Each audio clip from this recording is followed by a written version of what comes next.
జరిగింది మీ అందరి దృష్టిలో ఒక బాధాకరమైన విషయమే కావచ్చు, కానీ నాకు మాత్రం ఒక తీపి జ్ఞాపకం అయిపోయింది.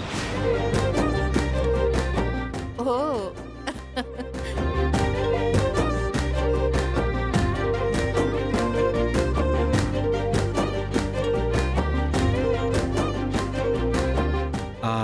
అన్నట్టు ఇక నుండి మీ సింధుజాక్షి కాదు, నా సింధుజాక్షి. ఓ super.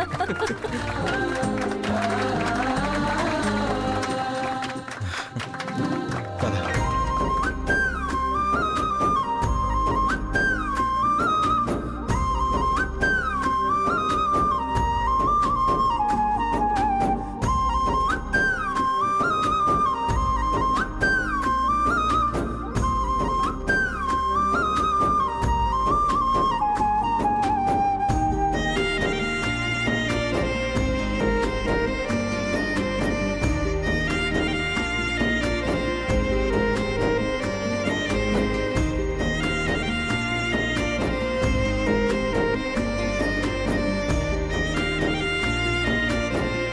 Bye Sindhu. Bye Sindhu, జాగ్రత్త.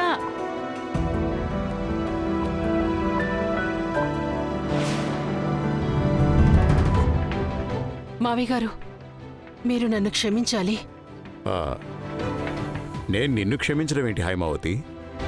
మీరు క్షమించాలి మావయ్య గారు, ఎందుకంటే నేను మిమ్మల్ని చాలా తప్పుగా అర్థం చేసుకున్నాను.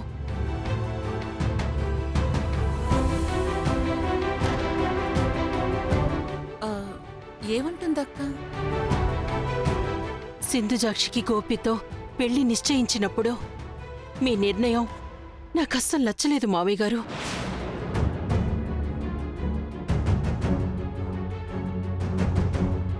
సింధుజాక్షి బాధపడుతుంటే దాన్ని కన్న తల్లిగా తన కోసం నిలబడలేకపోతున్నానని నాలో నేనే కొమిలిపోయాను. ఇటు మీకెదురు చెప్పలేక, అటు సింధుజాక్షికి సమాధానం చెప్పలేక 4 గోడల మధ్యలో నేను నరకం అనుభవించాను మావయ్య గారు.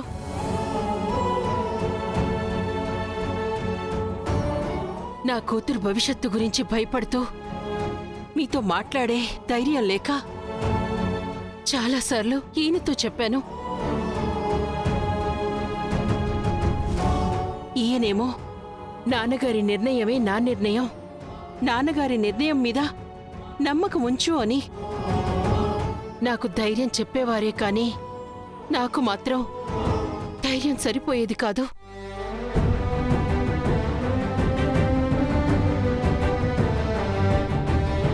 ఆ రోజు సింధుజాక్షి ఏడుస్తూ అత్తారింటికి బయలుదేరుతుంటే మీ నిర్ణయం తప్పు అనుకున్నాను.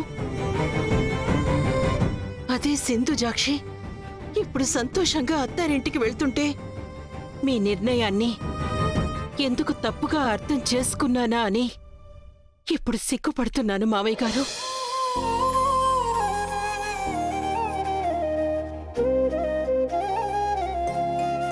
అందుకే మీరు నన్ను క్షమించాలి.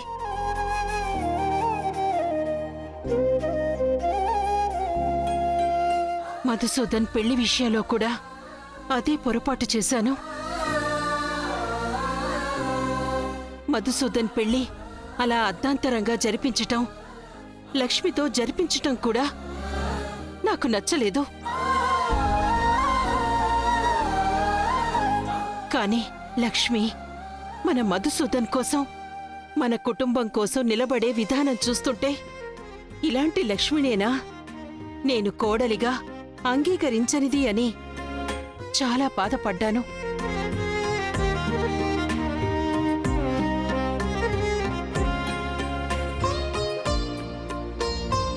మొత్తానికైతే నేను మిమ్మల్ని తప్పుగా అర్థం చేసుకున్నా. మీరు మాత్రం మాకు బంగారం లాంటి అల్లుణ్ణి, మేలిమి బంగారం లాంటి కోడల్ని ఇచ్చారు.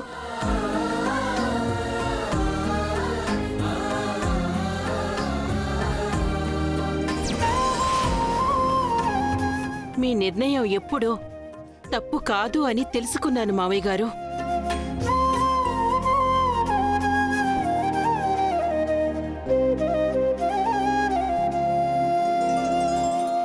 బిడ్డ తప్పు చేస్తే కడుపులో దాచుకునే తల్లిదండ్రులుండడం కన్నా భార్య తప్పు చేస్తే గుండెల్లో దాచుకునే భర్త దొరకడం అదృష్టం.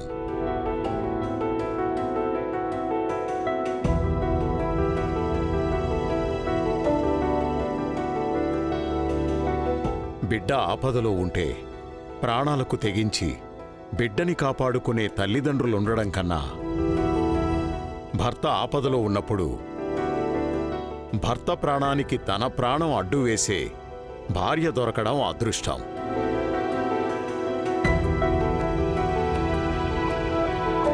అదృష్టం కొద్దీ మన సింధుజాక్షికి అలాంటి గొప్ప భర్త దొరికాడు.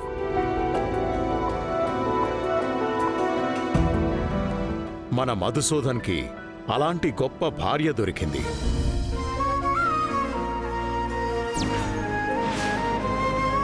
ఒక తల్లిగా మొదట్లో బాధపడినా ఇప్పుడు సంతోషంగా ఉన్నావు చూడు, అది చాలమ్మా.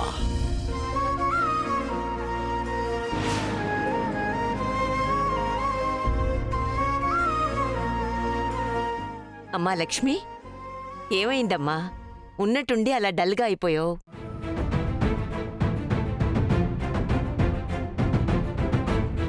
ఏమైందమ్మా శ్రీలక్ష్మి? ఏం లేదు పెద్దయ్య.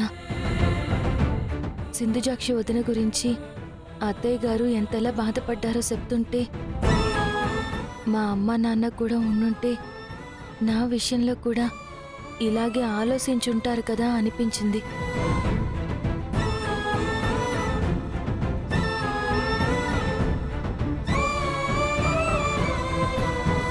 అదేంటి లక్ష్మి అలా అంటావు? మేం కూడా మీ అమ్మా నాన్న లాంటి వాళ్లమే కదా.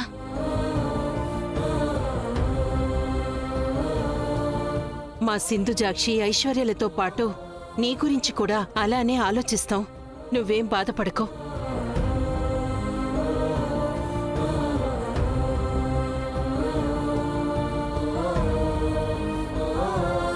అమ్మా శ్రీలక్ష్మి, మీ అమ్మా నాన్నల్ని చూడాలనుందా?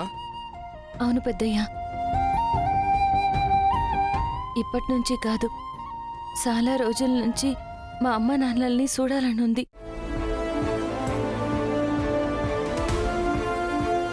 వాళ్ళెలా ఉంటారో చూడాలనుంది.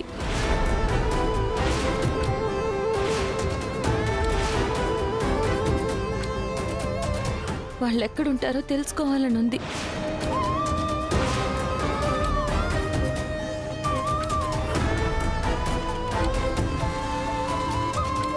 అసలు వాళ్ళు నన్ను ఎందుకు వద్దనుకున్నారో అడగాలనుంది.